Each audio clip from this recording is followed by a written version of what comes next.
Thank you. Thank you so much. All right, we're going to have two exec noms, and then we'll go into our bills. But Michaelin, if you will make a brief introduction about these exec noms and the Arizona Board of Regents. Madam Chair and members of the committee, Dr. Larry Penley and Karen Taylor Robson have been appointed to the Arizona Board of Regents, or ABOR, which is the governing board for Arizona's public universities. ABOR provides policy guidance in areas such as academic and student affairs, financial and human resource programs, student tuition, fees, and financial aid programs, university capital development plans, strategic plans, legal affairs, and public and constituent outreach. Okay, thank you. Let's call Larry up first, Larry Penley. And welcome, and thank you for being willing to stick to this. Thank you very much, Madam Chair.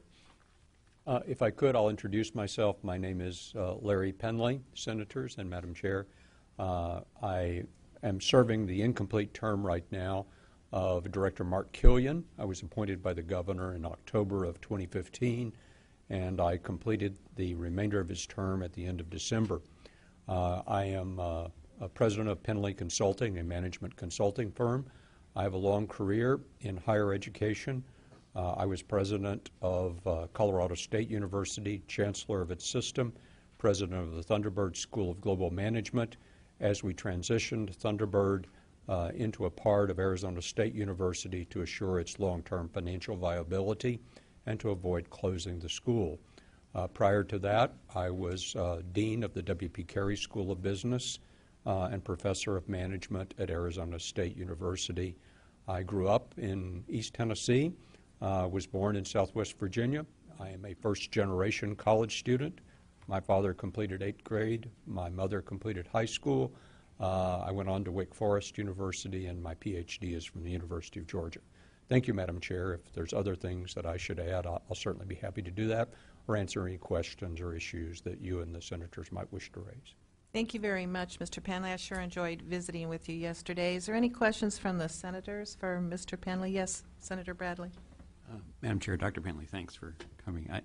I would ask you to comment. You know, it's been when things show up in the press relative to exorbitant, what appear to be exorbitant amounts of money with the athletics departments of at least ASU and U of A, of the enormous payouts that were required to deal with specific issues. Could you just comment kind of generally, is there a way to get a better handle on this? Is it, or do you see it as an issue? Or thank you. Madam Chair, Senator Bradley, yes, it is an issue.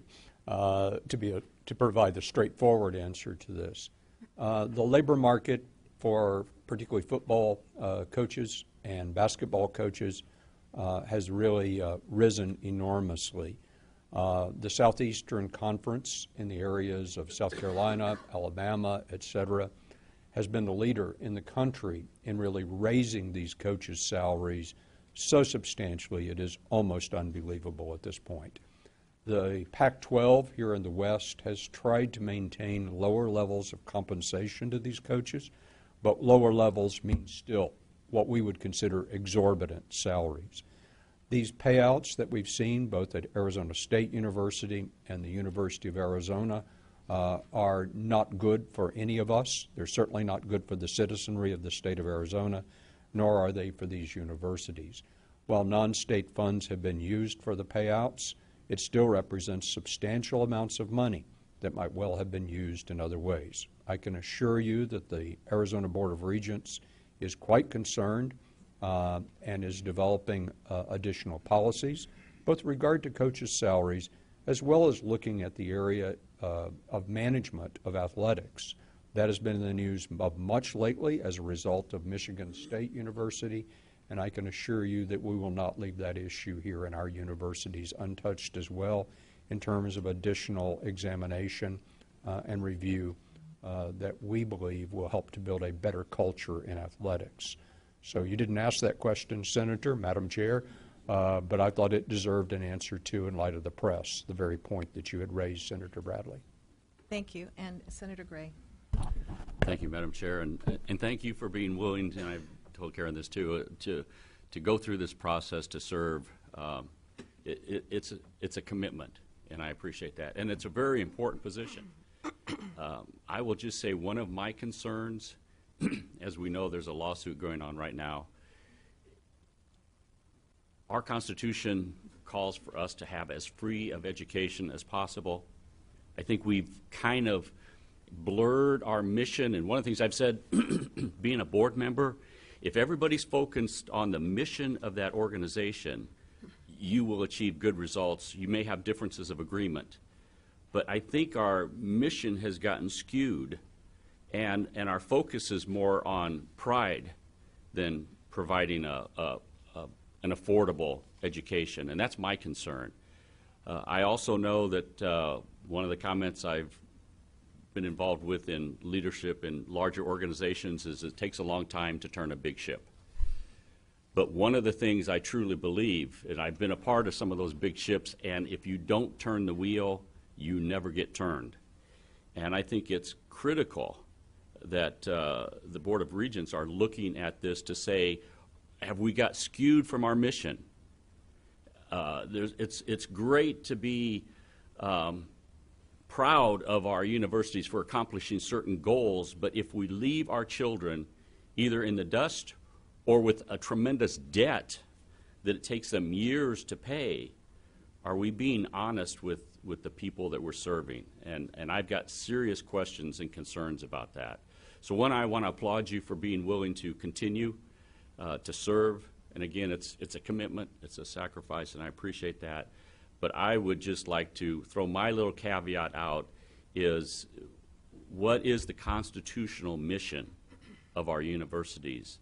And I think that as a board should be the guiding position for where we steer our rudder, not necessarily to be the pride of the nation. It's to provide for those students. And so with that, I would just give you my encouragement, and again, thank you for being willing to serve.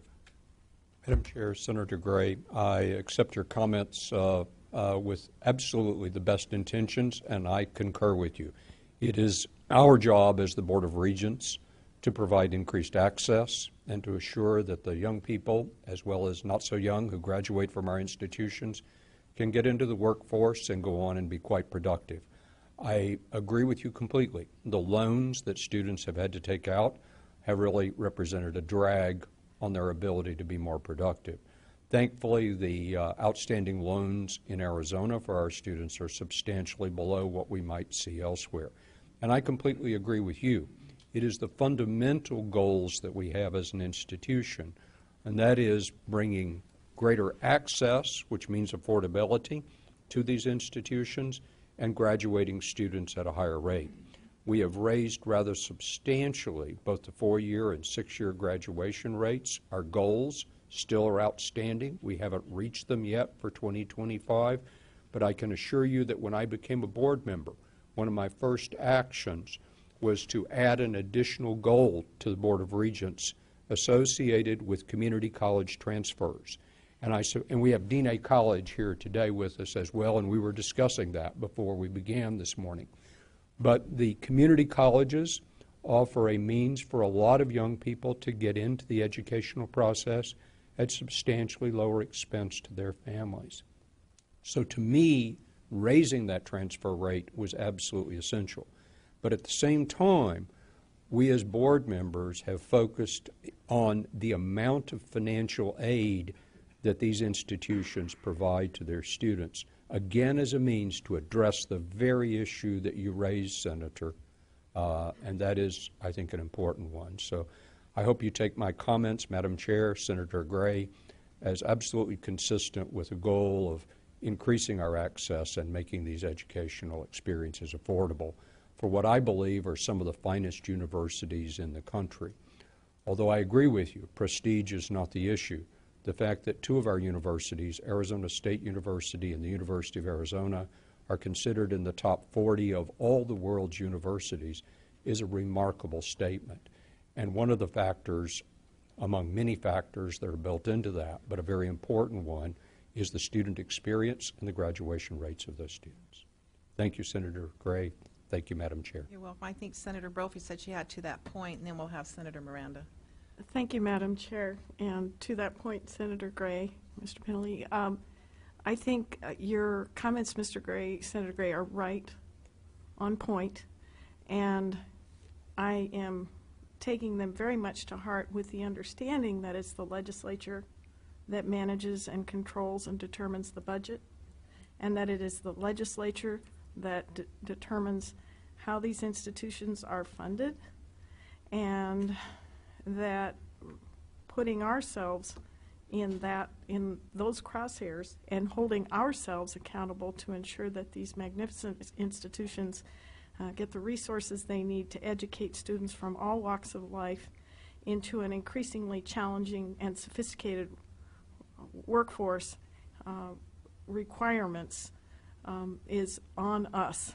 So thank you for raising that point, and thank you for all the work that you have done to build the policies and build these universities into world-class institutions. Madam Chair, thank you very much for your comments, Senator Brophy McGee. Bill Carey, whom I met and worked with and convinced to give $50 million to Arizona State University for the W.P. Carey School, one of his ancestors was one of the writers of our Constitution here in the state of Arizona. And that group of people I still look back to and think of with just great admiration for what they did. Writing into our Constitution a commitment to higher education, it's almost unheard of in any other state in our country. That is part of our history. Along with that was the clause as well that called for funding higher education at a reasonable level too. Those two clauses should guide all of us in our understanding of our responsibility to these institutions. That in no way stops people like me, when I was dean, from seeking out additional funds to augment what we can provide. All of us understand, too, that when our state was founded, the world was very different. We did not have Medicaid. We did not have the size of prisons we have now. We did not have all of the other demands that we face in the state. I know that all of you struggle with all of those issues, greater demands than our founders had. But nonetheless, that focus that they had on higher education is just an absolute diamond in a part of this state, the wonderful state of Arizona. When Yolanda, my wife, and I decided to return to Arizona after 5 years when I was president and chancellor at Colorado State University, and I think I told you this, Senator Brophy McGee, we looked, shall we return to Texas, where my wife was from? What should we do? But we came back to Arizona because we love the West. We didn't consider Colorado, I'm sorry to say, part of the West. It didn't seem so to us. Arizona seemed like the West. And we love the Sonoran Desert and the lifestyle here and all the friends and family that we have. So thank you, Madam Chair, Senator Brophy McGee, for your comments. I hope I didn't add too much to what you had to say, but I just think it's a remarkable part of our state. Thank you. And Senator Miranda, you've been patiently waiting. Madam Chair, Mr. Penley, the Board of Regents have publicly supported our Dreamers. What is your feelings about our Dreamers receiving in-state tuition? Madam Chair, Senator Miranda, let me start, and I was talking to Carolyn Warner, who's seated here behind me, and she and I were discussing a paper that came out of a commission commissioned by Margaret Spellings when she was Secretary of Education for President Bush. And that white paper looked at the changes in demographics in this country, at-risk young youth, the growing number of Hispanics and other non-white youth in this country, and the extent to which that segment of our population was attending higher education. Based on lower attendance at higher education, that white paper that Margaret Spelling's staff produced projected that by 2050, the gross domestic product of this country would be lower per person than it is today. Lower than it is today per person. That is a frightening possibility. All of us who are in business should be aware of the need for well-educated employees. If we don't address the needs of students like the Dreamers and other youth who need access to higher education, ultimately we risk the future of our country. So when the board made the decision to fund DACA students as it did, part of that was out of a belief that within the framework of the courts and the decisions that had been made, we had the right to do that, with the full expectation that our President of the United States and the U.S. Congress would resolve this issue in an expeditious manner. We have no intention of being in violation of the law of the United States nor the state of Arizona. But that particular group of students is symbolic of the challenge that we confront in this country. Without addressing that group and without addressing the larger demographic group from which it becomes, we risk the prosperity of our country. Thank you. Madam Chair, thank you, Senator Miranda. Thank you, Mr. Penley. You said it very well. Any other question? Yes, Senator Smith. Thank you, Madam Chair. Mr. Penley, what do you say? I've got this article that was in Breitbart. I think it was from maybe this morning about some troubling subject matters of what Arizona State is potentially looking at a course. Pretty explicit in nature. What is your thought in general about some of the universities offering courses that I think would be maybe not the best road to go down? Madam Chair, Senator Smith, thank you for the question. Since coming on the board in the past 2 years that I've been a part of that board, I have served almost the entire time on the academic committee, which focuses on degree programs, courses, etc., of our 3 universities. I am now the vice chairman of that committee. And while I have not read the article that you're referencing, and from the looks of the chairman of this group, it doesn't look very He positive. could not say what it's titled. That's what I feared. But what I have asked our provosts and our presidents to do is to show the skills learned, the concepts learned, and the competencies of these degree programs around which these courses are built, and also to measure the outcomes to increasingly assure of citizens, for students, and all of us that these degree programs are providing what we need. I assure you that the board is always concerned with courses that don't deliver on that particular issue, and I'll look into the article that you're referencing. I suspect I can find it. And Madam Chair, sir, and so what types of actions would you take specifically then if you disagreed with the course that was being offered? Madam Chair, Senator Smith, the specific courses per se will certainly be discussed by the board, but in the end, these institutions, through their faculty senates, have the right to develop a specific course. What we ask is that that course deliver on those concepts and competencies that we have expected through the approval of the Academic and Student Affairs Committee. Certainly, since I don't know the course we're talking about, I can't speak specifically about any action there or any content that the course may or may not have. I apologize that I can't. Thank you. I'll have my office send it to you. Thank you. Okay, thank you, members, and thank you very much again, Dr. Penley. Thank you, Madam Chair. Thank you, Senators. Okay, Vice Chair, if you will please move Mr. Penley. Move his nomination, I mean. Thank you, Madam Chair. I move that the Senate Education Committee recommend to the full Senate the confirmation of Dr. Larry Penley as a member of the Arizona Board of Regents. Thank you. So we'll call the vote. Aye. Aye. Aye. Aye. Aye. By your vote of 6 ayes, 0 nays, and 1 not voting, you returned Dr. Larry Penley to the full Senate for consideration. Thank you very much, and thank you for coming down. And next, we will hear Karen Taylor Robson. And thank you so much for being here today and for being willing to serve on the Board of Regents. Thank you, Madam Chair, members of the committee. My name is Karen Taylor Robson.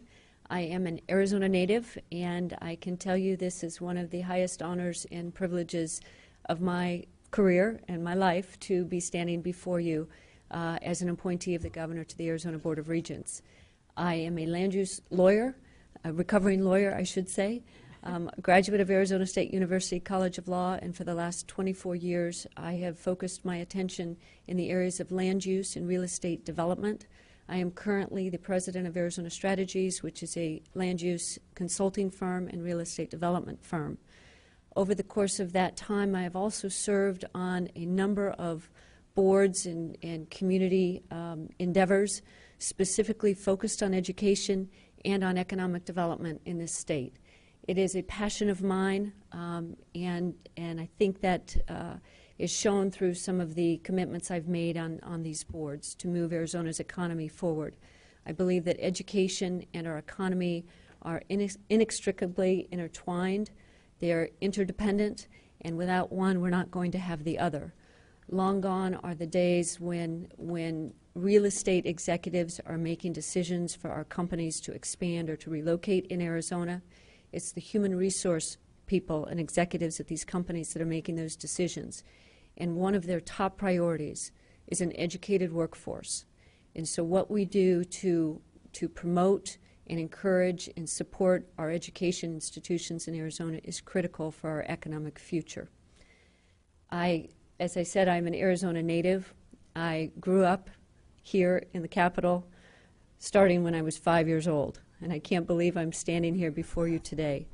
And it was when I was about 10 years old in the basement of the Capitol, or the House chambers, when I had a staff member ask me what I wanted to be when I grew up. And at that point I said I want to be a lawyer. Why? I have no idea.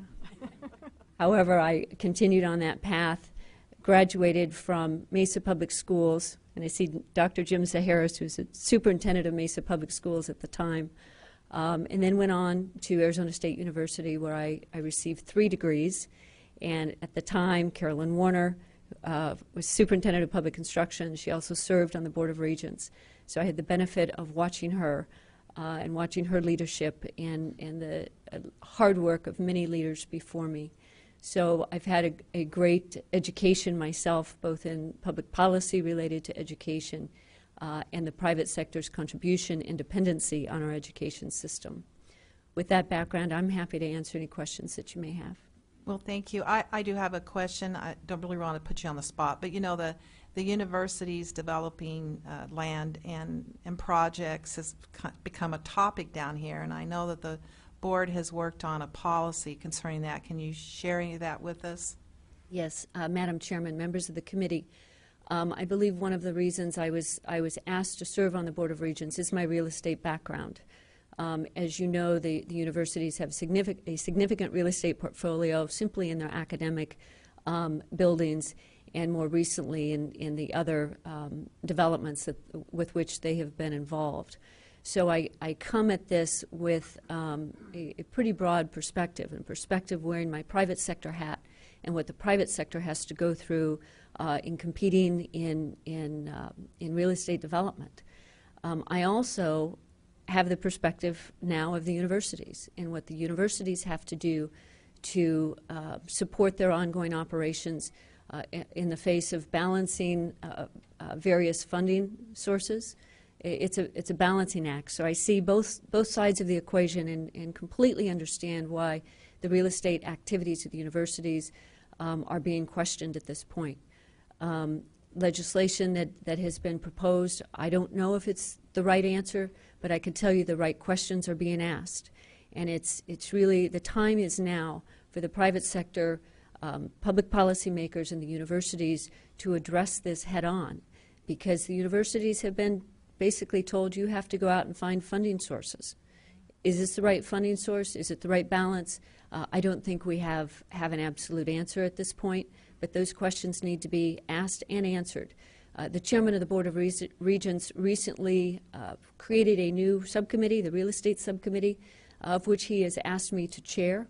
So we will be convening the committee, and we will be bringing stakeholders in to ask these questions and get the issues out on the table so that we can come up with the proper solutions.